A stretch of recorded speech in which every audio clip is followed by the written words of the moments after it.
Hello বন্ধুরা, আজকের আমি তোমাদের সাথে নিয়ে চলে এসেছি একটা নতুন রেসিপি। তো এটা আমি চিংড়ি মাছ দিয়ে বানাবো। তো চিংড়ি মাছটা দেখো আমি কেটে নিয়েছিলাম, তারপরে আমি এটা মিক্স করে নিয়েছি মিক্সিতে। তো একটা কড়াই বসিয়েতে তাতে আমি 2 গ্লাস জল দিয়েছি, আর জলে সামান্য একটু নুন দিয়েছি। তো জল দেখো আমি নুন দিয়ে দিয়েছি। তো এবার আমি জলটা যতক্ষণ না ফুটবে, ভালো মতন গরম হবে, জলটা গরম হতে হতে এইদিকে আমি যেই চিংড়ি মাছটা মিক্স করে নিয়েছিলাম সেটার মধ্যে সামান্য একটু 2 চামচের মতন একটু চালের গুঁড়ো দিয়ে সেটা আমি ভালো করে মিক্স করে নিচ্ছি। তো তোমরা চাইলে এটার মধ্যে তোমরা ময়দাও দিতে পারো। তো আমি এর মধ্যে দিয়েছিলাম চালের গুঁড়ো। তো দেখো আমার ব্যাটারটা রেডি হয়ে গেছিলো। তো এবার আমি জলটাও ফুটে এসেছিলো। তো এটা আমি এবার চিংড়ি মাছগুলো দেখো বড়ার আকারে দিয়ে দিয়েছি। এবার যখন এটা হয়ে যাবে আমরা কি করে বুঝবো, তোমাদের সকলেরই প্রশ্ন থাকতে পারে। তো দেখো এগুলো সব ফুলে ফুলে ওপরের দিকে ভেসে উঠেছে। তো এটা আরেকটু হবে, তোমরা খুন্তি দিয়ে একটু চেপে দেখতে পারো যে এটা নরম আছে নাকি। একটু শক্ত হয়ে গেলে তখনই নামিয়ে নিতে হবে। তো আমার দেখো মিশ্রণটা রেডি হয়ে গেছে। যে মশলাটা দেব, আদা, কাঁচা লঙ্কা আর হচ্ছে জিরে, ভুল করে রসুন বলেছিলাম, সরি। তো দেখো আমার বড়াগুলো হয়ে গেছে, বড়াগুলো আমি জল থেকে তুলে নিচ্ছি। আর এইদিকে আমার মশলাটাও রেডি হয়ে গেছে। তো এবার আমি কড়াইটা আবার বসিয়ে দিয়েছি। দেখো ডুমো করে আলু কেটে নিয়েছি সামান্য। এবার আমি একটু তেল দিয়ে দেব। তো তেলটা আমি একবারেই দিয়ে দিচ্ছি। তো দেখো কড়াইটা গরম হয়ে গেছে। এবার আমি তেল দিয়ে দেব। তো এবার আমি যেই বড়াগুলো করেছিলাম সেই বড়াগুলো আমি এখন ভেজে নেব।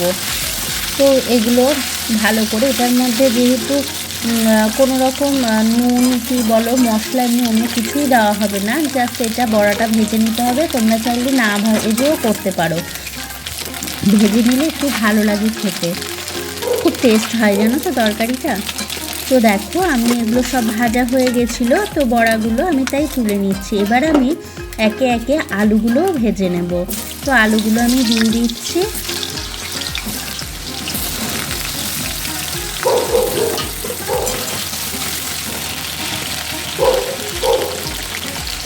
সামান্য একটু নুন আর হলুদ দিয়ে দেব আলুটা ভাজার সময়।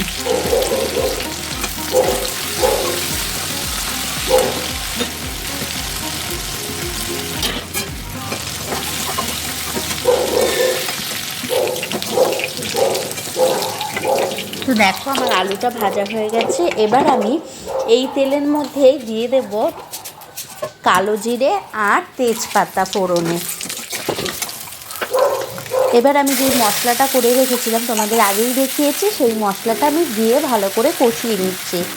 তো এর মধ্যে সামান্য একটু নুন আর হলুদ, যেহেতু আমি অ্যাড করিনি তাই আমি আবার একটু নুন আর একটু হলুদ অ্যাড করে ভালো করে কষিয়ে নিচ্ছি। কষিয়ে নেওয়ানোর পরে যখন দেখবো তেল ছেড়ে দিয়েছে, তখন আমি ওই ভেজে তুলে রাখা যেই চিংড়ি মাছের বড়াটা আর হচ্ছে আলুটা আমি এর মধ্যে দিয়ে ভালো করে কষিয়ে নিচ্ছি। কষানো হয়ে গেছে, আমি তার এর মধ্যে বাটি ধোয়া জলটাও দিয়ে দিলাম। যেই বাটিতে মশলাটা রেখেছিলাম সেই বাটিটা ধোয়া জল আমি দিয়ে দিলাম। পরিমাণ মতন জল দিয়ে একটা ঢাকনা দিয়ে ঢেকে দিয়েছিলাম। তো দেখো ঢাকনাটা খুলে আমি দেখলাম যে তরকারিটা কীরকম ফুটে উঠেছে। তো দেখো আমার হয়ে এসছে, ভালো মতন টেনে নিয়েছে ঝোলটা। তো আরেকটু সামান্য টানিয়েই আমি এটা নামিয়ে ফেলবো। তো দেখো কি সুন্দর লাগছে। তা বন্ধুরা, তোমাদের যদি ভালো লেগে থাকে ভিডিওটা, অবশ্যই আমার চ্যানেলটিকে সাবস্ক্রাইব করো। নতুন বন্ধুদের বলছি, দেখো আমি সামান্য একটু ধনেপাতা দিয়েছি। তোমরা চাইলে গরম মশলাও দিতে পারো, কিন্তু ধনেপাতা দিলে এটা টেস্ট অন্যরকমই হয়। তো দেখো আমার হয়ে এসছে, এটা আমি নামিয়ে নেব। তো তোমরা যারা নতুন বন্ধুরা আছো তারা অবশ্যই সাবস্ক্রাইব করো, আর পুরনো বন্ধুদেরও অসংখ্য ধন্যবাদ আমার ভিডিওটি দেখার জন্য। টাটা, নতুন আরেকটি ভিডিও নিয়ে আবার অন্য একদিন চলে আসবো তোমাদের সামনে।